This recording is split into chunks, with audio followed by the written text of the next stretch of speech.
నమస్కారం అండి. మనం ఇప్పుడు యద్దనపూడి సులోచనారాణి గారు రచించిన 'ఆరాధన' అనే నవలలోని 7వ భాగాన్ని విందామా? అన్నపూర్ణ ప్రతిరోజు రాత్రి అందరూ పడుకున్న తర్వాత పిల్లల గదిలో బెడ్లైట్ ముందు కూర్చుని కాస్త కాస్తగా 4-5 రోజుల్లో పినతండ్రికి ఉత్తరం వ్రాయడం ముగించింది. కాగితం పెన్సిలు తీసుకుని వ్రాస్తుండగా అనంత మంచం మీద కదిలిన చప్పుడు కానీ, అత్తగారు దగ్గిన శబ్దం కానీ వినిపించిందంటే చేతిలో పెన్సిల్ కాగితం చటుక్కున దిండు క్రింద దాచేది. మళ్ళీ ఎలాంటి శబ్దం రాకుండా వాళ్ళు నిద్రపోయారన్న ధైర్యం చిక్కిన తర్వాత తిరిగి మొదలుపెట్టేది. అక్కడక్కడ చిన్న చిన్న తప్పులతో, ఎన్నెన్నో కొట్టివేతలతో, ఒకసారి పెద్ద పెద్ద అక్షరాలతో, మరో చోట చిన్న చిన్న అక్షరాలతో గజిబిజిగా ఉన్న ఆ ఉత్తరంలో సారాంశం ఇది: బాబాయ్, నీకు నా నమస్కారాలు. నేను ఇక్కడ కులాసాగా ఉన్నాను. నిజం చెప్పాలంటే ఇప్పుడున్నంత సంతోషంగా ఎప్పుడూ లేను. నేనెందుకు ఇంత ఆనందంగా ఉన్నానో సిగ్గు విడిచి వ్రాయకపోతే నీకు తెలియనే తెలియదు. నీకు వీళ్ళెవరూ ఉత్తరం వ్రాయలేదనుకుంటా. వ్రాసి ఉండరని తెలుసులే. ఎందుకంటే నా ఈ అభాగ్య జీవితానికి ఎంతో అపురూపమైన వరం లాంటి ఈ విషయం వాళ్ళకి గుర్తు పెట్టుకోవడానికి కూడా అంత ప్రత్యేకత కనిపించలేదని, చాలా మామూలు విషయమని నాకు తెలుసు. బాబాయ్, నేను నేను తల్లిని కాబోతున్నాను. నేనెంతో ఆనందంగా ఉన్నాననుకుంటున్న ఈ సమయంలో నా మనస్సులో ఊహలు నీ ముందు పెట్టకుండా నిగ్రహించుకోవడం నా వల్ల కావడం లేదు. నేను అందరు ఆడపిల్లల్లా ఒక ఇంటికి ఇల్లాలవుతానని కానీ, గృహిణిగా బాధ్యతలు స్వీకరిస్తానని కానీ, అన్నిటికంటే ముఖ్యంగా ఈ ప్రపంచంలో ప్రతి స్త్రీ కోరుకునే మాతృత్వం నాకు సిద్ధిస్తుందని కానీ కల్లో కూడా అనుకోలేదు. ఇన్నాళ్ళకి నాది అని చెప్పుకోదగిన ప్రాణి ఒకటి నాకు లభిస్తోంది. కానీ బాబాయ్, నాకు పుట్టబోయే శిశువుకి మాటలు వస్తాయా? మీ అందరిలాగే తను కూడా మాట్లాడగలుగుతుందా? లేక నేను ఆ ఊహే భరించలేకుండా ఉన్నాను. చిన్నపిల్లల్ని పక్కలో పడుకోబెట్టుకుని చిట్టిపొట్టి కథలు చెప్పే తల్లుల్ని నేను ఎంతమందినో చూశాను. నాకు అలాంటి అదృష్టం ఉండదు కదా అనిపిస్తుంది. కానీ ఆ బాధ క్షణికం మాత్రమే. నా రక్తం పంచుకు పుట్టిన బిడ్డ నన్ను ఈ ప్రపంచంలో అందరికంటే మిన్నగా చూడదు, చూసి తీరుతుంది. నేను చెప్పకపోయినా నా గుండెల్లో ఎల్లవేళలా పొంగి పొరలే ఈ భావాలన్నిటినీ నేర్పుగా గ్రహించగలిగే చాకచక్యం ఆ బిడ్డకి ఉండి తీరుతుంది. పెరిగి పెద్దయిన తర్వాత మా అమ్మ మోగది అని నన్ను గురించి చెప్పుకోవడానికి సిగ్గుపడితే అలా కానివ్వను. నేను జాగ్రత్తగా పెంచుకుంటాను. నన్ను గురించి సగర్వంగా చెప్పుకోగలిగేలా అతి జాగ్రత్తగా మసులుకుంటాను. బాబాయ్, ఈరోజు నేను ఇంత ఆనందంగా ఉన్నానంటే అది నీ ఆశీర్వాద ఫలితమే అని నా నమ్మకం. భగవంతుడు దయామయుడు. ఈ ప్రపంచంలో ఏ మనిషికి సర్వసుఖాలు ఇవ్వనట్టే ప్రతి మనిషికి ఏదో కొంత ఆనందం ప్రసాదిస్తాడు. నీ జవాబు కోసం ఎదురు చూస్తూ ఉంటాను. నువ్వు వ్రాయబోయే ఉత్తరం ముందు వాళ్ళ చేతికే అందుతుందన్న విషయం మర్చిపోకు. ఇట్లు అన్నపూర్ణ. అన్నపూర్ణ యువతల గదిలో కూర్చుని మహోత్సాహంగా తన అదృష్టానికి మురిసిపోతూ పినతండ్రికి తనకు కలిగిన ఆనందాన్ని 1000 రకాలుగా వర్ణిస్తూ ఉత్తరం రాస్తుంటే, అవతల గదిలో దిండులో తలదూర్చి పడుకున్న అనంత్కి కంటి మీదకి కునుకు రావడం లేదు. అన్నపూర్ణతో ఈ శిశువు తనకు అవసరం లేదని చెప్పాలి. ఎలా? ఏ విధంగా తెలియజేయాలి? తను చెప్పడమా లేక తల్లి చేత చెప్పించటమా? ఏదైతే బాగుంటుంది? ఎవరు చెబితే అన్నపూర్ణ సరిగా అర్థం చేసుకుంటుంది అని ఆలోచించసాగాడు. రాజేశ్వరమ్మ గారికి కూడా బాధగానే ఉంది. మళ్ళీ పురుడు పుణ్యం అంటే బోలెడంత చాకిరి. తనకి చేసే ఓపిక లేదు. పిల్లలకే ఎప్పుడు కావాలంటే అప్పుడు ఊడిపడతారు. కానీ ఇది కొడుకు కానీ కోడలికి కానీ చెప్పడం ఎలా? అన్నపూర్ణ కంటే అనంతకు చెప్పడం నయం. వాడే ఏదో రకంగా నచ్చజెబుతాడు. అన్నపూర్ణకు నెల తప్పిందని ఇరుగు పొరుగు ఎవరికి అసలు తెలియకముందే ఈ పని జరిగిపోవాలి. లేకపోతే ఆవలిస్తే పేగులు లెక్క పెట్టే బామ్మగారు లాంటి వాళ్ళు వికృతమైన కథలు కల్పించి దాని మనసు విరిచినా విరిచేయగలరు. తను చెప్పాలనుకున్న మాటే కొడుకు నోటి నుంచి రావడంతో రాజేశ్వరమ్మకి తల మీద నుంచి పెద్ద భారం దించినట్టయింది. అన్నపూర్ణ దొడ్లో ఎక్కడో పనిలో ఉన్నదని నమ్మకంగా తెలుసుకున్న అనంత్ తల్లి దగ్గరకు వచ్చాడు. రాజేశ్వరమ్మ పిల్లల గదిలో కూర్చుని లక్ష్మి చినిగిపోయిన గౌనుకు 2 కొసలు కలిపి కుడుతోంది. అమ్మా, లోపలికొస్తూ పిలిచాడు అనంత్. ఏమిట్రా? తలెత్తి కొడుకు ముఖం వైపు చూడగానే ఆవిడ అతనేదో ముఖ్యమైన విషయం చెప్పడానికి వచ్చినట్టు గ్రహించింది. అన్నపూర్ణ విషయమేనమ్మా. తల్లి చేతిలో గౌను వంక చూస్తూ ఎలా చెప్పాలో తెలియనట్టుగా ఆగిపోయాడు. ఏం చేద్దామంటావు? కొడుకు మనసు గ్రహించిన దానిలా అడిగింది. దొడ్లో తీగలు సాగుతున్న పాదును పక్కనున్న చెట్టుపైకి పాకేలా కట్టడానికి తాడు కోసం వచ్చింది అన్నపూర్ణ. వంటగది ముందున్న గదిలో అల్మారిలో పైన ఎప్పుడో పెట్టిన తాడుని మునివేళ్ల మీద నిలబడి తీయబోతున్న అన్నపూర్ణ అనంత గొంతు విని ఆగిపోయింది. అతను అంటున్నాడు, నేను లేడీ డాక్టర్తో మాట్లాడానమ్మా. సాయంత్రం అన్నపూర్ణను తీసుకురమ్మంది. ఎక్కువ నెలలు లేవు కాబట్టి ఒక్క ఇంజెక్షన్ చాలు అంది. సరే తీసుకువెళ్ళు మరి. కానీ దానికి ఈ విషయం తెలియకుండా ఉండడం మంచిదేమో. నేను డాక్టర్కి చెబుతాను. అన్నపూర్ణ గుండె ఆగిపోయింది. ఏమిటి వాళ్ళు మాట్లాడుకునేది? ఇంజెక్షన్ ఎవరికి, ఎందుకు? తనకేనని స్పష్టంగా తెలుస్తూనే ఉంది. అంటే అంటే వాళ్ళకి అన్నపూర్ణకు ఆలోచించే శక్తి పోయింది. కాళ్ళలో వణుకు ప్రారంభమైంది. ముఖం నిండా చెమటలు అలుముకున్నాయి. గుండె వేగంగా కొట్టుకోవటం ప్రారంభించింది. తడబడుతున్న కాళ్లతో ఎలా దొడ్లోకి వచ్చేసిందో తనకే తెలియదు. బావిగట్టు మీద చేయి వేసి నిలబడింది. అర్థం కాని భయంతో, ఆందోళనతో అన్నపూర్ణ చిగురుటాకులా కంపించిపోతోంది. ఏమిటి వాళ్ళ ఆలోచన? తన గర్భంలో ప్రాణం పోసుకుంటూ తనకెంతో ప్రియమైన శిశువుని అంతం చేయాలని చూస్తున్నారా? ఎందుకు? వాళ్ళకేం బాధ వచ్చింది? అన్నపూర్ణ నుదుటి నిండా చెమటలు పట్టాయి. చాలాసేపు నిర్జీవంగా అక్కడే నిలబడిపోయింది. సాయంత్రం అప్పుడే బయట నుండి వచ్చిన అనంత సరాసరి అన్నపూర్ణ ఉన్న గదిలోకి వస్తూ, పూర్ణ లే, డాక్టర్ దగ్గరికి తీసుకువెడతాను అన్నాడు. పరుపు చుట్ట మీద వాలిపోయినట్టు కూర్చుని ఉన్న అన్నపూర్ణ మెల్లగా లేచి సరిగ్గా కూర్చుంది. తలెత్తి భయంగా అతని వైపు చూసింది. అతని ముఖం మామూలుగానే ఉంది. అతను సూటిగా అన్నపూర్ణ కళ్ళల్లోకి చూడలేదు. వెళ్ళిరావే, మధ్యాహ్నం అంతా తలనొప్పిగా ఉందని పడుకునే ఉన్నావు, భోజనం కూడా చేయలేదు. ఆ సంగతి కూడా ఆవిడతో చెప్పరా అంది రాజేశ్వరమ్మ. త్వరగా బయలుదేరాలి, మళ్ళీ ఆవిడ వెళ్ళిపోతుంది అనేసి వెళ్ళిపోయాడు అనంత్. అన్నపూర్ణ తప్పనిసరిగా లేచి చీర మార్చుకుని వచ్చింది. ఒక్క క్షణం అనంత్తో ముఖాముఖి ఈ విషయం ఎత్తి తనకంతా తెలుసునని చెప్పి తను చస్తే ఆ డాక్టర్ దగ్గరికి రానని మొండికెత్తాలని వాదన పెట్టుకోవాలన్నంత ఆవేశం వచ్చింది. కానీ ఎలాగో నిగ్రహించుకుంది. ఇలా అడుగడుక్కి మాటలు రాని అశక్తత, కోటి ముఖాలతో తనని వేధించటం ఎంత విషాదం. కొడుకు కోడలు కలిసి వెళుతుంటే వెనక నుంచి గుమ్మంలో నిలబడి నిట్టూర్పు విడిచింది రాజేశ్వరమ్మ. కాలం ఎంత మారింది. ప్రతి పని ఎంతో సులభమైపోయిన రోజులివి. ఇదివరకైతే ఎంత బాధో, ఎంత గొడవో. ఆ గొడవకు తట్టుకోవాలంటే ఎంత భయం. ఎవరినో పరీక్ష చేస్తోంది డాక్టర్. ఇద్దరూ విజిటర్స్ రూమ్లో కూర్చున్నారు.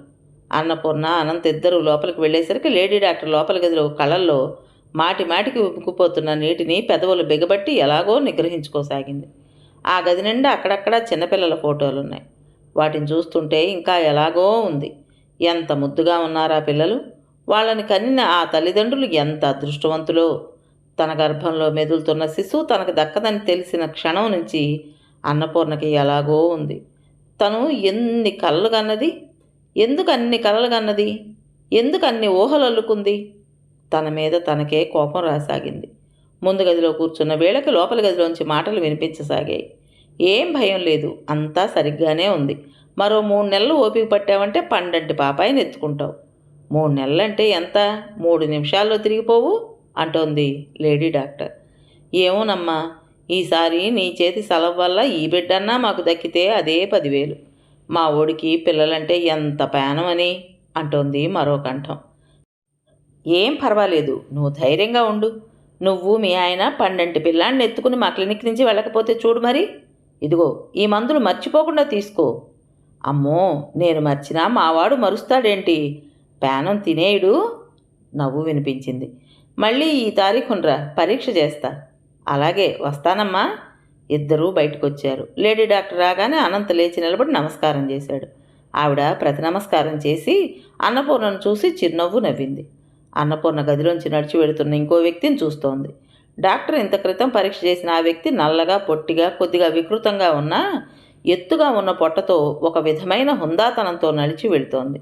ఆ ముఖంలో తల్లిని కాబోతున్నాననే తృప్తి స్పష్టంగా కనిపిస్తోంది. లోపలికి రమ్మా, లేడీ డాక్టర్ మృదువుగా పిలిచింది. అన్నపూర్ణ లేచి లోపలికి వెళ్ళింది. కూర్చో, ఒక్క క్షణం, ఇప్పుడే వస్తా. లేడీ డాక్టర్ అన్నపూర్ణను కూర్చోబెట్టి మళ్ళీ బయటికి వెళ్ళింది. ఆవిడ అనంతను ఇంగ్లీష్లో ఏదో అడిగింది. అతను సౌమ్యంగా, ఎంతో మర్యాదగా జవాబులు ఇస్తున్నాడు. ఇంతలో ఎవరో వచ్చారు. ఆవిడ వాళ్ళతో మాట్లాడటంతో 10 నిమిషాలు గడిచాయి. వచ్చిన వాళ్ళు వెళ్ళిపోయిన తర్వాత అనంత్, ఆవిడ మళ్ళీ ఏదో మాట్లాడుకున్నారు.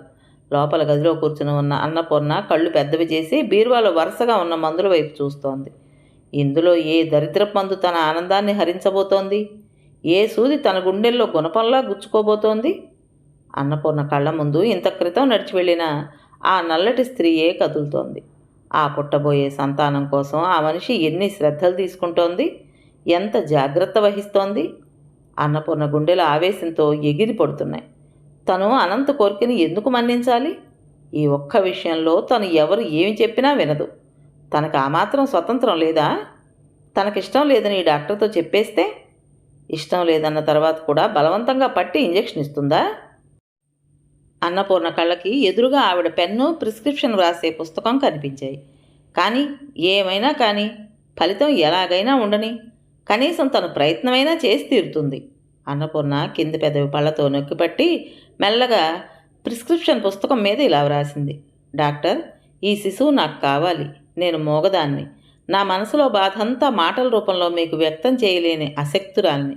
నా మీద దయ్యుంచి ఈ ప్రపంచంలో నాది అనుకుని నేను మురిసిపోతున్న ఈ ప్రాణిని నాకు దక్కనివ్వండి. పెన్ మూసేసి పక్కకు పెట్టి ప్రిస్క్రిప్షన్ పుస్తకం మీద చేతితో మూసేసింది. ఒకవేళ అనంత్ కూడా లోపలికొస్తే చస్తే ఇవ్వదు. తనకు ధైర్యం చాలదు. కానీ ఏ దేవుళ్ళు పైనుంచి ఆశీర్వదిస్తున్నారో అనంత్ రాలేదు. ఆవిడ ఒక్కతే స్టెతస్కోప్ ఊపుకుంటూ లోపలికొచ్చింది. అన్నపూర్ణ వైపు సరిగ్గా చూడకుండానే బీరువా దగ్గరకు వెళ్ళి పరీక్ష చేసి చిన్న బాటిల్ ఒకటి తీసింది. సిరంజి కోసం అన్నపూర్ణ కుడివైపున స్టాండ్ దగ్గరకు వచ్చిన ఆవిడ అన్నపూర్ణ నిలబడటం, చేతిలో ప్రిస్క్రిప్షన్ పుస్తకం ఉండడం చూసి ఏమిటిది అంది. అన్నపూర్ణ వణుకుతున్న చేతిని చాచి పుస్తకం ఆవిడ చేతికి అందించింది. ఏమిటిది అనుమానంగా తీసుకుని చూస్తూ చదివింది. అన్నపూర్ణ రెండు చేతులు టేబుల్ అంచును గట్టిగా పట్టుకుని ఉన్నాయి. పుస్తకంలో విషయం చదివిన ఆవిడ తలెత్తి ప్రశ్నార్థకంగా అన్నపూర్ణ వైపు చూసింది. అన్నపూర్ణ కళ్ళు బేలగా ఉన్నాయి. లేడీ డాక్టర్ అన్నపూర్ణను పరీక్షగా చూస్తూ, అయితే నువ్వు ఇష్టపడలేదా అంది. లేదన్నట్టుగా గబగబా తలూపింది అన్నపూర్ణ. ఆవిడ 5 నిమిషాలు అలాగే ఆలోచిస్తున్నట్టు నిలబడిపోయింది. ఆ తర్వాత చేత్తో పుస్తకం తీసుకుని బయటికి వెళ్ళబోయింది. అన్నపూర్ణ 2 అంగల్లో ఆవిడ దగ్గరకు వచ్చి చటుక్కున ఆ పుస్తకం తీసుకుని 2 చేతులతో గుండెల దగ్గరగా దాచుకుని అతనికి చెప్పొద్దు అన్నట్టు చూసింది. లేడీ డాక్టర్ కనుబొమ్మలు ముడిచి చూసింది. తర్వాత ఏమనుకుందో ఏమో కట్టెను తొలగించి బయటకు వెళ్ళిపోయింది. బయట ఈసారి ఆవిడ అనంత్తో తెలుగులోనే మాట్లాడింది. ఈ విషయం మీ భార్యకి తెలుసా? ఏమిటి డాక్టర్? అర్థం కానట్లు కుర్చీలోంచి లేస్తూ అడిగాడు అనంత్. ఆమెకు చెప్పే తీసుకొచ్చారా? అనంత్ వెంటనే సమాధానం చెప్పలేదు. కొద్దిసేపు నిశ్శబ్దంగా ఉండి లేడీ డాక్టర్ మృదువుగా అంది, చూడండి, ఆ అమ్మాయికి మీరు ఇది చెప్పి ఒప్పించి తీసుకొచ్చారని అనుకున్నాను నేను. మీరు చెప్పకపోయినా తను గ్రహించింది. ఇంజెక్షన్ తీసుకోవడానికి ఒప్పుకోవడం లేదు. డాక్టర్, మీ పరిస్థితులు నాకేం తెలుసు? మీ సమస్యను సాటి మనిషిగా నేను అర్థం చేసుకోగలను. ఈ ఒక్క శిశువు మీకు పెద్ద భారం కాదు. ఈ ఒక్కటి కానివ్వండి. ఈ మొదటి కాను పైపోగానే ఆపరేషన్ చేయించవచ్చు. వద్దు అనుకునే వాళ్ళకి నేను సహాయం చేయగలను, కానీ పిల్లలు కావాలని తప్పించే వాళ్ళని నేను వారించలేను. కారణం ఏమిటంటారా? నేను పిల్లలు లేని దాన్నే. తల్లి కావాలనే కోరికలో గల తపన స్వయంగా అనుభవిస్తున్నదాన్నే. I am sorry mister Anant, please don't think otherwise. ఆవిడ మాటలు అనంత్ మీద ఎలా పనిచేశాయో అన్నపూర్ణ కళ్ళారా చూడకపోయినా అక్షరాలా చూసినట్టే ఊహించగలిగింది. ఏం చేసింది తను? ఇంత సాహసం ఎక్కడి నుంచి వచ్చింది తనకి? అన్నపూర్ణకి కళ్ళు తిరిగినంత పనైంది. పావుగంట తర్వాత అన్నపూర్ణ క్లినిక్ నుంచి అనంత్తో బయటకు వచ్చింది. అతని వైపు కళ్ళెత్తి చూసే సాహసమే చేయలేదామె. అనంత్ కూడా ఇటు చూడటం లేదు. వీధిలో వచ్చే పోయే జనాల్ని చూస్తున్నాడు. ఇద్దరూ మౌనంగా ఇంటికి తిరిగి వచ్చేశారు. దూరంగా ఎక్కడో చూస్తున్నట్లున్న అతన్ని త్రోవలో 1-2 సార్లు క్రీగంట చూసింది. అతను వచ్చే కోపాన్ని బలవంతంగా నిగ్రహించుకుంటున్నట్లుగా దవడ ఎముక బిగుసుకుని పైకి కనిపిస్తూ ఉంది. ఇంటికి చేరుకున్నారిద్దరు. తలుపులు చేరవేసున్నాయి. వంటింట్లో రాజేశ్వరమ్మ పిల్లలకు అన్నాలు తినిపిస్తున్న ధ్వని వినిపిస్తోంది. గుమ్మం వరకు తనే ముందుగా వచ్చిన అనంత్ అక్కడికి రాగానే తను తొలిగి నిలబడి అన్నపూర్ణ లోపలికి వెళ్ళేందుకు దారిచ్చాడు. అన్నపూర్ణ లోపలికి వెళ్ళిపోయింది. వెన్నంటే వచ్చాడు అతను. గబగబా వంటింటి వైపు వెళ్ళిపోతున్న అన్నపూర్ణ వెనక నుంచి అతను చెయ్యొచ్చి భుజం మీద పడి గుచ్చి పట్టుకోవడంతో ఆగిపోయింది. ఉక్కు కంటే కఠినంగా ఉన్న ఆ చెయ్యి అన్నపూర్ణను పట్టుకుని బొమ్మలా చెటుక్కుని తన వైపు తిప్పుకుంది. క్షణంలో సగం సేపు ఇద్దరు ఒకరినొకరు చూసుకున్నారు. అతని కళ్ళు అగ్నిగోళాల్లా ఉన్నాయి. ఒక్క ఊపుతో అన్నపూర్ణ జబ్బ పట్టుకుని బలంగా తన గదిలోకి లాక్కెళ్ళాడు. తెచ్చిపెట్టుకున్న శాంతంతో నిదానంగా అడిగాడు, ఏమిటి నీ ఉద్దేశం? అన్నపూర్ణ సమాధానం చెప్పలేదు. ఉలకలేదు, పలకలేదు. రెప్ప వాల్చకుండా అలాగే చూస్తూ నిలబడింది.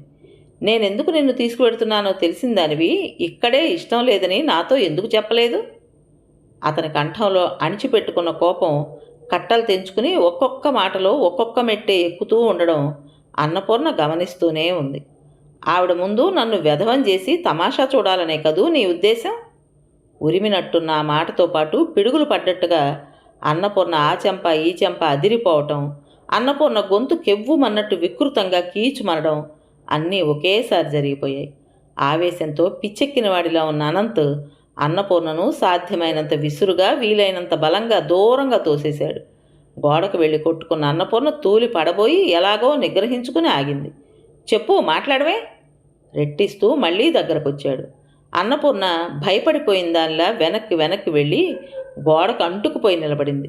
దగ్గరగా వచ్చిన అనంత్ చెయ్యి పోనిచ్చి ఒత్తుగా ఉన్న జుట్టు గట్టిగా పట్టుకుని మెడ వెనక్కి విరుస్తూ గుంజుతూ అన్నాడు, నాకిష్టం లేని పనిచేసి ఇంట్లో ఉండగలవనేనా నీ ఉద్దేశం? ఏం చూసుకుని నీకు ధైర్యం?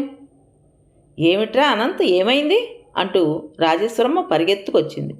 మరోసారి అన్నపూర్ణను ఆ చెంప ఈ చెంప వాయించబోతున్న అనంత్ని యువతలకి లాగి అతని చేతిలోంచి అన్నపూర్ణ జుట్టును వదిలించి అవతలకి తోసింది. కొడుకుని యువతలకు గుంజుకొచ్చి, బుద్ధుందట్రా నీకు, ఏం చేస్తున్నావు? నీ ఒంటి మీద నీకు తెలివుందా? ఇరుగు పొరుగు నవ్విపోతారనే జ్ఞానమైనా లేకుండా ఏమిటా పని? ఏడుపు గొంతుతో అందావిడ. అమ్మా, అనంత్ ఏదో చెప్పబోయాడు. నువ్వు నాకిప్పుడేం చెప్పొద్దు, కాసేపు అలా బయటికి వెళ్ళిరా. వెళ్ళు ముందు, వీధి గుమ్మం వైపు తోస్తూ అంది తల్లి. అది కాదమ్మా, నువ్వు నాకేం చెప్పొద్దు, నేనిప్పుడు వినను, వెళ్ళు ఆజ్ఞాపిస్తున్నట్టుగా అంది. అనంత్ మారు మాట్లాడకుండా సుడిగాలిలా బయటికి వెళ్ళిపోయాడు. పిల్లలిద్దరూ అన్నాలు వదిలేసి పరిగెత్తుకొచ్చి ఎంగిల్ చేతులతో ఈ గొడవకి కారణం ఏమిటో తెలియక బిక్కమొహాలతో చూస్తున్నారు. వాళ్ళని లోపలికి పంపించి రాజేశ్వరమ్మ కోడల వైపు తిరుగుతూ అంది, ఏమిటే పూర్ణ, ఏమైంది? మోచేయి కొట్టుకుపోయి రక్తం వచ్చిన చోట చూసుకుంటున్న అన్నపూర్ణ ఏమీ లేదన్నట్టు తల తిప్పింది. ఏం లేదంటావేమిటి? వాడికి అంత కోపం రాగా నేను ఇంతవరకు ఎప్పుడూ చూడలేదు. ఏమైంది అసలు? అన్నపూర్ణ సమాధానం చెప్పలేదు. ఆవిడ, డాక్టర్ నీకు ఇంజెక్షన్ ఇచ్చిందటే? అనుమానంగా చూస్తూ అడిగింది. ఇవ్వలేదన్నట్టు విసురుగా తలూపింది అన్నపూర్ణ. రాజేశ్వరమ్మకి సంగతి ఏమిటో సగం అర్థమైంది. చిత్రం, అన్నపూర్ణకి అసలు భయమే వేయడం లేదు. ఎవరు ఏమైనా అనుకోని, ఏమైనా కానీ తన బిడ్డ తన గర్భంలో క్షేమంగా ఉంది. అనుకున్నది ఫలించింది, అదే కావాలి తనకి. గడ్డం పైకెత్తి నిర్లక్ష్యంగా గదిలోకి వెళుతున్న కోడల్ని వెనక నుంచి రాజేశ్వరమ్మ విచిత్రంగా చూడసాగింది. నవల పేరు ఆరాధన. రచించిన వారు ఎద్దనపూడి సులోచనారాణి గారు. ఇంతటితో ఈ నవలలోని 7వ భాగం పూర్తయింది. విన్నారు కదండి. మరి ఈ కథ మీకు నచ్చిందా? నచ్చినట్టయితే లైక్ చేసి మరో నలుగురికి షేర్ చేయండి. అలాగే కొత్త వాళ్ళు కనుక మన ఛానల్ని చూస్తున్నట్లయితే తప్పకుండా సబ్స్క్రైబ్ చేసుకోండి. ఉంటానండి.